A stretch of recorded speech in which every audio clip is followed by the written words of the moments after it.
and that the trick was to find a way to integrate one's neuroses with meaningful work and relationships. They thought that being an editor, this particular therapist thought that my being an editor and a publisher was a very good use of my neuroses, because my interest in particularity, the comma in the appropriate place, the exact color of blue on the cover, and the need for authors to be given as much support and loving attention and encouragement and, whenever possible, honesty. As not always possible, but the best authors really enjoyed honesty. So when I was thinking about neurotic behaviors, both my own and other people's, I immediately thought of Alison. And the reason I thought of Alison is because I cannot imagine any other person that I have known for as long and as well as I've known Alison, 25-ish kind of years. Is it that long? Yeah, I have a long time. Who has taken whatever particular neuroses come as part of her and combined them with a level of hard work and genius. And I don't use the word lightly. I do not use the word lightly.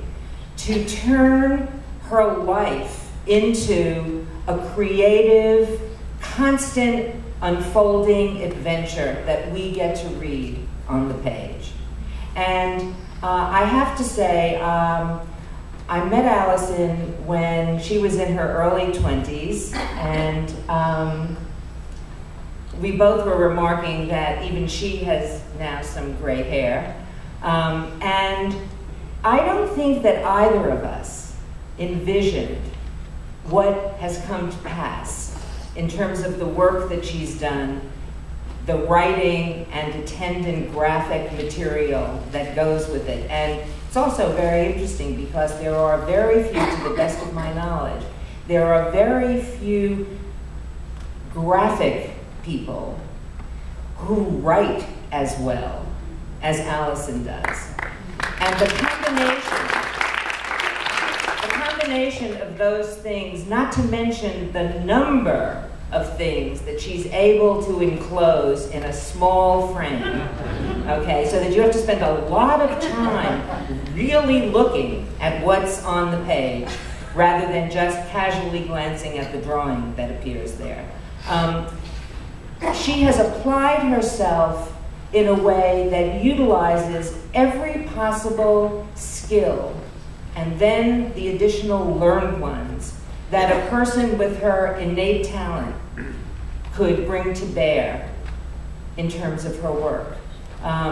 So many of the writers that I worked with have, whatever their issues in their own life and whatever the vagaries of the publishing world and whatever the state of LGBT reading and publishing and whatever the business of publishing books, the combination of those things has kept them from having a full creative life, for living off of the money that they are able to generate the work that produces, for defining what they want their life to look like in terms of location, in terms of the people that they need around them to help support their work, in terms of not being put in the position of having to compromise the things that they want to do in order to survive.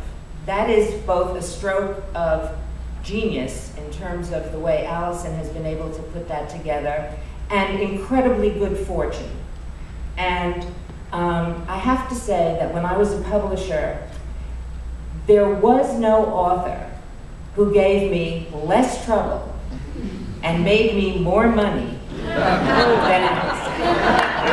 I used to tell her that she was the patron saint of poetry, because I was able to publish poetry that often did not pay for itself, because Dykes to Watch Out For more than paid for itself. Okay. I'm glad that the world has discovered her, as the article, the Judith Thurman article in the New Yorker says, as a great memoirist, which I know that she is. But I do know that she is still singularly unappreciated by the larger world for many years of chronicling the realities of the lesbian community in Dykes to Watch Out For. I have often told, when I've spoken to English classes in colleges, I've often said, if you want to have a feel for what the lesbian community went through and was and dealt with, don't go reading any of the major academic books, because you'll think it was really dull. Right? Read Alison's Dykes to Watch Out For, starting at the beginning and working all the way through, because as the community changed, grew, shifted, dealt with, etc., so did Alison in terms of who she introduced into her material. She continues to grow. I thought that Fun Home was an amazing book. And look, I know that it's used in university courses. My partner's included in a course that she teaches about story, from cave paintings to video games, and Fun Home is there. As part of that, it is used in an enormous number of contexts to show how people can take the material of their lives and turn them into, by this incredibly complicated, arduous, time-consuming, and neurotic process, okay, into absolute brilliance on the page. I'm very much looking forward to the new book, very much.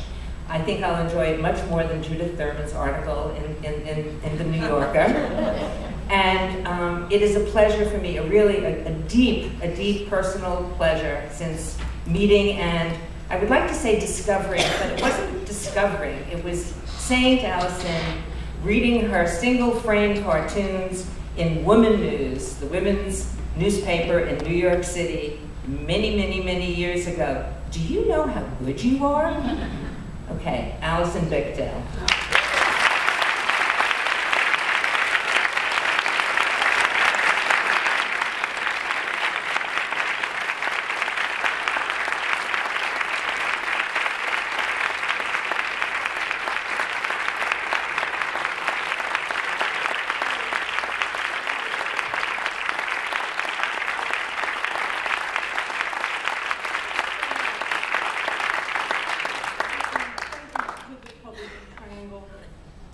This is very moving and a very great honor, perhaps a trifle premature. I'm so proud and so deeply grateful to have been introduced by Nancy Briano tonight. I'm not sure what course my life would have taken if she hadn't discovered me virtually before I had discovered myself in my early 20s. And prodded me to produce enough cartoons to fill a slender volume. And if she hadn't taken me to book fairs and taught me how to behave in public. And had long conversations with me about the culture and business of publishing, especially about the seismic shifts that were just starting to be felt in the 90s. But even more important to my personal development were the other books that Nancy was publishing at Firebrand. Deeply radical and subversive titles, Dorothy Allison's Trash, Leslie Feinberg's Stonebridge Blues, poetry by Audre Lorde, and books by Joan Nessel and Minnie Bruce Pratt. I'm not going to list them all, but you should definitely go look at the list. It's worth going over. These are books that altered the cultural landscape and made all of our lives a little bit more possible. And more importantly, they were books that would never at that point in time have been published by mainstream press. The vital wave of independent gay and feminist publishing in the 80s and 90s was, to a great extent, a victim of its own success in many ways, in much the same way that the broader culture, the broader queer subculture has been. The machinery of assimilation, the internet, the Amazon juggernaut, they have changed everything. And everything continues to change on a daily basis in an increasingly bewildering technological way. I feel so grateful to have so far weathered these various cultural and economic shifts.